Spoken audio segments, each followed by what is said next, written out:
Assalamualaikum warahmatullahi wabarakatuh. Kembali lagi bersama dengan saya Andika Hendra Mustaqim. Kali ini dalam monolog ini saya akan mendiskusikan tentang International World Peace atau Dewan Perdamaian Internasional atau yang disebut dengan BOD, Board of Peace ya, Board of Peace. Board of Peace merupakan konsekuensi dari 20 kesepakatan perdamaian di Gaza. Salah satunya itu pembentukan Board of Peace. Itu merupakan dewan perdamaian yang diinisiasi oleh Trump. Dan yang menjadi polemik adalah Indonesia ikut bergabung dalam Board of Peace dengan membayar kurang lebih 16,7 triliun sebagai iuran. Dan pada konferensi pertemuan tingkat tinggi yang ada di Washington, Board of Peace ini akan menyumbangkan kurang lebih 5 miliar dolar atau sekitar 840 triliun untuk rekonstruksi di Gaza. Ini menjadi hal menarik terutama di Indonesia karena itu memicu pro kontra, karena di dalam keanggotaan itu Board of Peace itu ada Israel sebagai salah satu negara yang menjajah Palestina, sementara Palestina sendiri itu tidak ikut bergabung dengan Board of Peace. Jadi itu menjadi menarik. Tetapi dalam hal ini saya yakin menjelaskan kurang lebih 5 hingga 7 alasan kenapa Indonesia itu sebenarnya harus hadir di Board of Peace. Dalam perspektif ini saya mendukung kebijakan pemerintahan Prabowo Subianto agar Indonesia itu tetap menjadi anggota Board of Peace ya. Apa pertimbangannya? Ya saya akan kupas di dalam pertemuan ini. Maaf, di dalam video ini. Alasan yang utama dan pertama bahwa Indonesia harus hadir di dalam Board of Peace adalah bahwa Indonesia merupakan negara Muslim yang besar, di mana kontribusi Indonesia di dalam perdamaian Palestina dan Israel dan dalam upaya mendukung berdirinya negara Palestina ataupun solusi dua negara itu menjadi hal yang sangat mutlak. Untuk itulah Indonesia harus hadir di Board of Peace. Jadi momen ini tidak boleh ketinggalan, walaupun banyak pihak yang menyatakan bahwa Board of Peace itu merupakan sebuah boneka baru yang dimainkan oleh Presiden Donald Trump dalam mewujudkan perdamaian di Gaza, dan itu pun hanya sekedar sebagai sebuah boneka, seperti semacam alat aja. Tetapi alat kehadiran Indonesia itu di dalam alat yang dibuat oleh Trump tetap menjadi sangat signifikan dan sangat penting, karena itu menunjukkan bukti kehadiran gitu kan negara mayoritas Muslim di situ. Jadi apapun yang terjadi, kita ketahui bahwa apapun yang terjadi di Gaza, apapun yang terjadi di Israel, apapun yang terjadi di Palestina itu tidak bisa lepas campur tangan dari Palestina. Karena itu kan tidak bisa lepas dari campur Amerika Serikat. Ketika tidak bisa lepas dari Amerika Serikat, mau nggak mau semua pihak yang untuk bisa mendamaikan Palestina, untuk mewujudkan negara Palestina merdeka, itu kan tergantung dari Amerika Serikat. Karena itu mau nggak mau Indonesia harus ada ikut di situ untuk bisa ikut memberikan kontribusinya secara nyata. Tetapi ketika Board of Peace itu menjadi semacam boneka mainan Donald Trump, ya kan, itu kan menjadi sesuatu yang menarik juga, karena kan di dalam Board of Peace itu kan ada beberapa negara Muslim ya, Arab Saudi, Uni Emirat Arab, Pakistan, beberapa negara seperti Maroko, Mesir, itu kan sudah bergabung di situ. Ini menunjukkan bahwa Indonesia tidak bermain sendiri. Ketika Indonesia tidak ikut jadi Board of Peace, maka Indonesia akan hilang, ya kan? Hilang dari komunitas negara Muslim yang peduli dengan Palestina, terutama negara-negara Arab. Dan kita tahu bahwa kehadiran negara-negara Arab Saudi, Mesir, terutama Yordania, itu kan yang dikenal sebagai sekutu utama Amerika Serikat, itu kan agar mereka itu kan tidak memiliki istilah, mereka itu tidak ingin ketinggalan Mereka itu tidak ingin ketinggalan dengan apa yang dilakukan Amerika Serikat di Gaza. Mereka ingin memberikan suara, memberikan suaranya. Ketika tidak ada keanggotaan di situ, maka menjadi suatu hal yang sangat yang debatable, yaitu dimana suara Indonesia itu tidak lagi didengar ketika tidak menjadi anggota politik. Suara ketika negara-negara muslim hanya diam, maka akan tidak lagi negara-negara muslim pun akan dihentikan. Tapi dengan hadir di situ, dia menjadi anggota Board of Peace, maka suara mereka didengar. Ini malah akan menjadi penyeimbang. Gitu. Kita ketahui juga bahwa dengan keanggotaan Board of Peace itu kan menjadi kan posisi Indonesia itu lebih dipandang, ya kan, di dunia internasional, lebih aktif, ya kan, lebih aktif.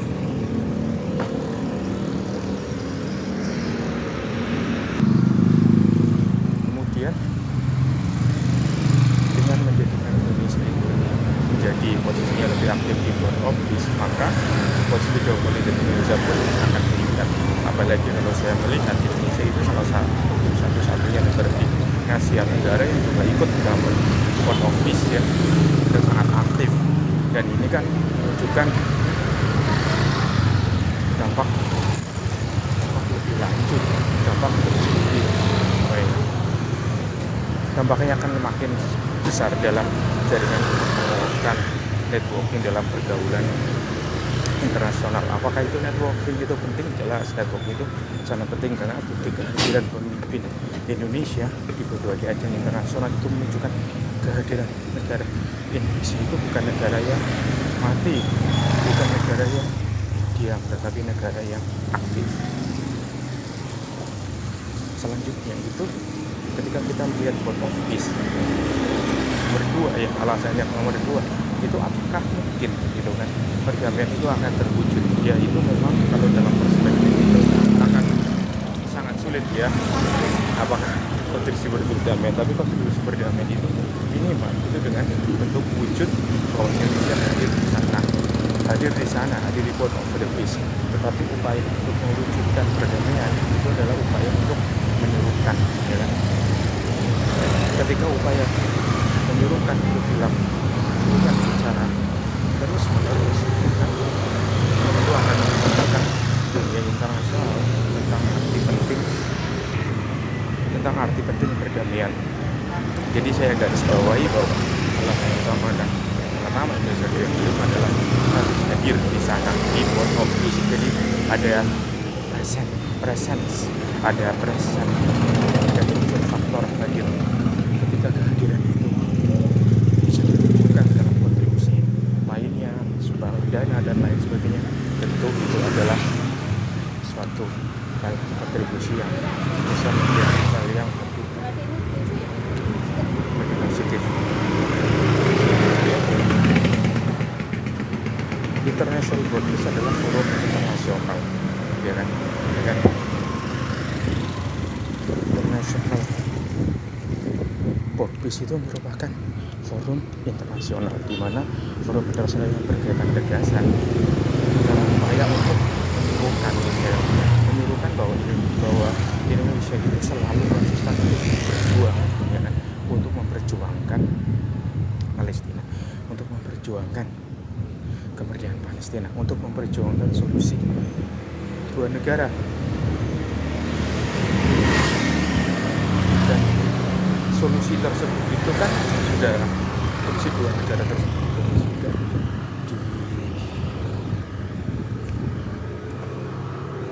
sudah digaungkan oleh beberapa negara, pertama Arab Saudi adalah salah satu negara aliansi dari Amerika Serikat yang sangat fokus bahwa Palestina harus menjadi negara.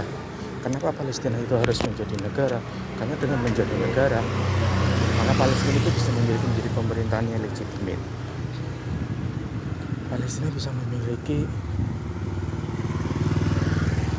tentara yang kuat, bisa memiliki polisi yang kuat, dan bisa menjadi suatu entitas yang kuat dan bisa dihargai dalam pergaulan internasional.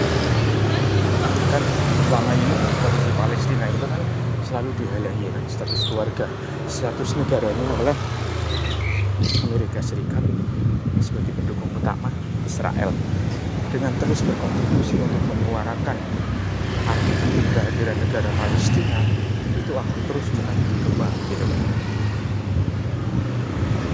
Ketika kita berbicara tentang solusi dua negara, ketika kita tidak berada dalam Court of Peace tersebut ataupun kita tidak berada di luar lingkaran tersebut, itu hanya sekedar teriak-teriak, hanya sekedar keluar-keluar semata. Tetapi ketika Indonesia berada di Court Peace tersebut, maka Indonesia bisa dengan lantang ya kan, mampu bersikap, mampu memberikan opininya, dan itu bisa didengarkan langsung dibandingkan hanya teriak-teriak di luar forum tersebut.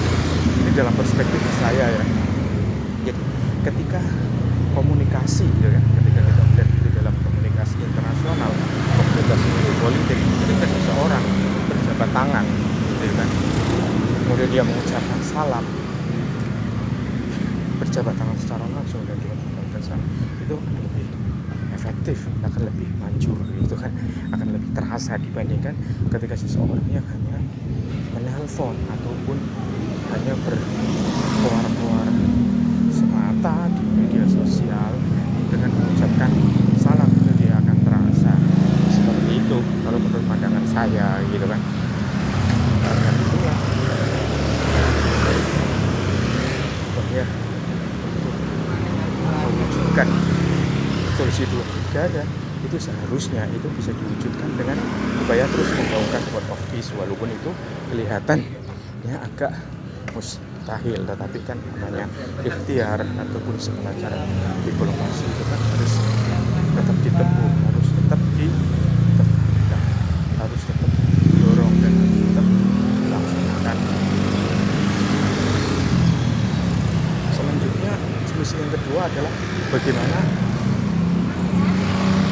Indonesia itu memberikan kontribusi yang nyata, dengan kehadiran politis tersebut.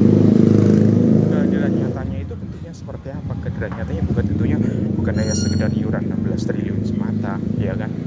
Tetapi bagaimana Indonesia yang memang sudah disepakati dalam pertemuan di Washington beberapa hari lalu, Kamis yang lalu, Indonesia siap mengirimkan pasukan stabilisasi dan International Stabilization Force, istilahnya kan seperti itu. Pasukan itulah yang akan untuk menjaga Gaza, untuk mengawasi perundingan perdamaian, mengawasi mengimplementasi dari gencatan senjata dan upaya untuk menjadikan Gaza itu lebih damai, ya kan? Karena kan selama ini walaupun walaupun terjadi gencatan senjata, Israel itu kan berulang kali melancarkan serangan bom kan wilayah Gaza ya. Dan untuk sebenarnya gitu, dengan kehadiran International Stabilization atau ISF itu akan mendorong pergerakan secara lebih cepat dan lebih arah. Tetapi apakah TNI sanggup? Jelas TNI sudah menyatakan akan menyiapkan pasukannya, yaitu sekitar jumlahnya 8.000 pasukan. Dan Indonesia memiliki pengalaman yang cukup bagus dan memiliki pengalaman yang cukup luas karena sudah terbiasa kan menyiapkan pasukan perdamaian, termasuk di Unifil di Lebanon ya. Ini akan menunjukkan bahwa pasukan Indonesia itu bisa berkontribusi langsung untuk menjaga perdamaian di Gaza. Tetapi yang menjadi pertanyaan adalah bagaimana ketika Israel bagaimana ketika Hamas marah dengan pasukan tersebut, gitu kan? Karena kan di dalam salah satu kesepakatan 20 gencatan senjata yang dipakati negara-negara Muslim itu adalah perwujudan senjata Hamas, pejuang Hamas, dan itu kan menjadi hal yang momok juga kan, jangan-jangan gitu kan Donald Trump dan Israel itu akan memanfaatkan pasukan stabilisasi Gaza itu untuk melucuti senjata hanya Hamas. Tetapi dalam berita yang sudah saya tulis hari ini, ya berita yang pernah saya baca hari ini sudah menyatakan bahwa Hamas tidak akan menyerahkan senjatanya, karena kita ketahui bahwa Hamas adalah pejuang, ya kan? Hamas adalah kelompok perjuangan. Ketika kelompok perjuangan itu tanpa senjata, tanpa rudal, apa artinya? Dan itu kan Hamas sudah menyatakan mereka tidak akan mau melucuti senjata. Tetapi selain itu Hamas juga siap menerima kehadiran International Stabilization Force ISF tersebut, tapi dengan syarat, Hamas juga dengan syarat bahwa mereka tidak ingin diintervensi oleh pasukan perdamaian yang dikirim oleh World of Peace tersebut. Intervensi ini menunjukkan bahwa mereka tidak ingin diatur, ya kan? Karena mereka tidak diatur, berarti mereka itu tidak ingin kan diuji senjatanya, mereka tidak ingin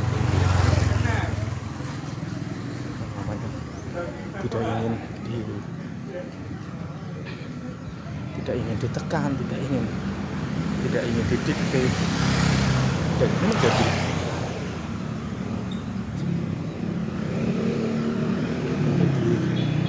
suatu hal yang menarik lagi. Ketika tidak ada intervensi, maka kinerja tentara perdamaian itu untuk ngapain saja, ya. Kadang kan salah satu tugas utama itu kan menjaga perdamaian di Gaza, menjadi perdamaian di Gaza. Ketika terjadi serangan Israel ke Gaza itu bagaimana apa yang dilakukan? Ketika terjadi baku tembak antara Hamas dan antara Israel, harus apa dilakukan? Tentunya itu kan diperlukan suatu standar operasional prosedur yang sangat jelas, ya kan terarah. Kemudian International Board Peace, kalau menurut saya itu bukan hanya sekedar iuran, ya kan? Kita tahu bahwa selama ini Indonesia merupakan salah satu negara yang cukup sering memberikan sumbangan bantuan kemanusiaan ke Gaza. Bahkan sedikit pula, ya kan, tidak sedikit pula bantuan yang diberikan oleh rakyat Indonesia ke Gaza melalui beberapa lembaga donasi asing dan beberapa lembaga internasional ataupun lembaga kemanusiaan Indonesia kepada Gaza. Jadi menurut saya bantuan ataupun iuran senilai 17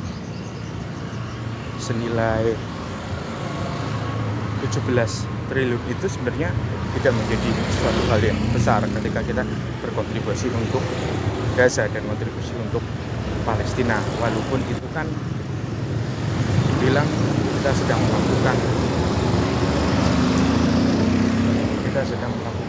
matang, kita sedang melakukan efisiensi dan lain sebagainya, dan kita ketahui bahwa kontribusi Indonesia untuk dunia nasional itu seharusnya tidak dinilai hanya dengan uang semata, tetapi dilihat bagaimana Indonesia itu memberikan andil, memberikan langkah nyata, memberikan bukti nyata hadir di sana.